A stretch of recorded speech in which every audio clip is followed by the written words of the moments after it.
अच्छा, इसके अलावा जो दूसरा था क्वेश्चन यहाँ पे एक बंदे ने किया हुआ था, वो ये था कि जब हम डे टाइम ऊपर की तरफ देखते हैं, आसमान की तरफ देखते हैं, तो वहाँ पे ऐसा क्यों नहीं होता? आसमान की तरफ ऐसा मतलब ऐसा हमें क्यों नज़र आता है कि जो आसमान है वो नीला है, जबकि जब हम खला में जाते हैं, मतलब ज़मीन से आउट होकर जब स्पेस वैक्यूम में जाते हैं, तो वहाँ पे सारा हर चीज़ ब्लैक ब्लैक होती है।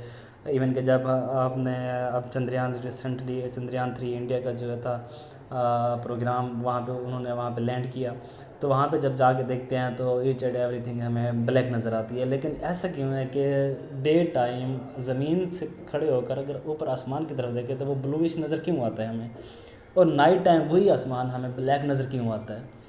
तो ये भी एक अपने आप में एक ऐसी चीज़ है कि जो इंसान को थोड़ी सी मतलब सोचने में मजबूर करता है कि हाँ, ये ऐसा क्यों है, जबकि हमने कभी इस बारे में सोचा ही नहीं होता। और एक और क्वेश्चन था कि जब हम गर्मियों में मोस्टली जब लोग जो होते हैं ना, आसमान की तरफ अगर देखें तो एक ऐसा होता है आसमान पे ना, एक लाइन सी नज़र आती है।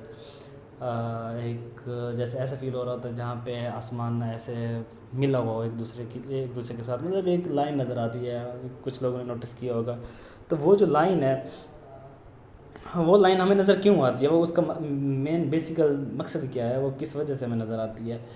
तो ये इस तरह के क्वेश्चन है, मतलब जिसके बारे में हमने कभी सोचा नहीं होता ना, ये हमने कभी उस पर थिंक आउट नहीं किया होता। तो इस तरह के जो क्वेश्चन होते हैं वो मेरे ख्याल से इंसान को पढ़ने चाहिए। फॉर इन्फॉर्मेटिव होते हैं, इन्फॉर्मेशन के लिए होते हैं, और हमारे जो दिमाग होता है उसके जो सोए हुए सेल होते हैं वो इनको पढ़ कर ना थोड़ा सोचने पे मजबूर करता है।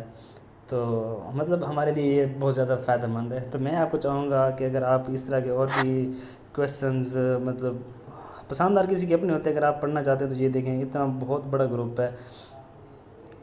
इसमें आप हर चीज़ की इंफॉर्मेशन ले सकते हैं आसमान के बारे में, मतलब स्पेस, मिल्की वे गैलेक्सी, हमारी स्पेस, हमारी कायनात कितनी बड़ी है, हमारी जो ये गैलेक्सी है मिल्की वे जिसमें अर्थ है, ये कितनी बड़ी है।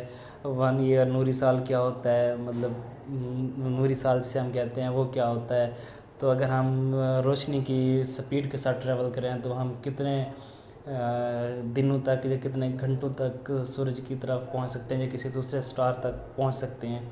तो इस तरह के बहुत सारे क्वेश्चन होते हैं जो हम मतलब इंटरेस्टिंग होते हैं पढ़ने में, जो मज़ा आता है पढ़ने में। और जैसे अब ये है, ये पूछ रहा है कि सर ये दायरा-नुमा चीज़ क्या है? अब ये बेसिकली जियोपेटर है। अच्छा, जियोपेटर के बारे में आपको बताऊं, ये साख्त के लिहाज से ना, जिसामत के लिहाज से, साइज़ के लिहाज से सबसे बड़ा है हमारे पास सियारा, जो ज़मीन के गिर्द, सॉरी चाँद के गिर्द जो सर्कल कर रहे हैं, नो है ना बेसिकली। तो ये जो हमारे पास जियोपेटर है ये सबसे बड़ा है। अच्छा, ये देखने में तो ऐसे फील होता है कि ये बहुत बड़ा है, इसकी जो साख्त होगी वो सॉलिड होगी, लेकिन बेसिकली ऐसा नहीं है।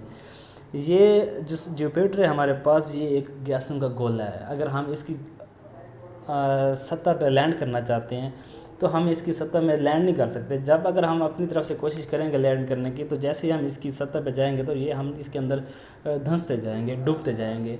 तो चूँकि यहाँ पे नाइट्रोजन बहुत ज़्यादा होती है गैस, तो इसकी वजह से मौत सब की जो इस पे लैंड करना चाहता है उसकी बहुत आसानी से हो सकती है।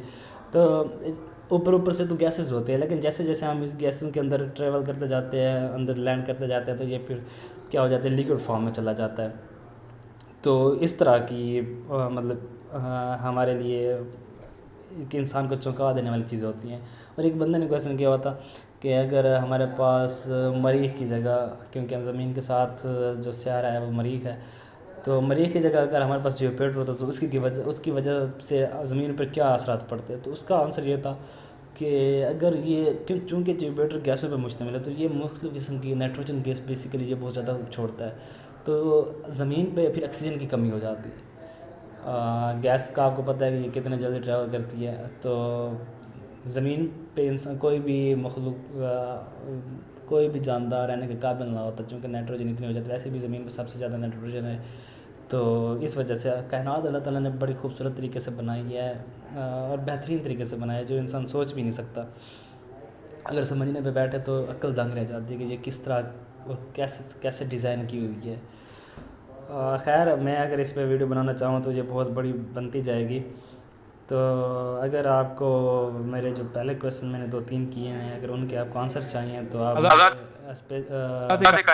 मुझे आप कमेंट्स में बता सकते हैं, मैं आपके लिए न्यू वीडियो बना दूँगा उनके आंसर्स के लिए।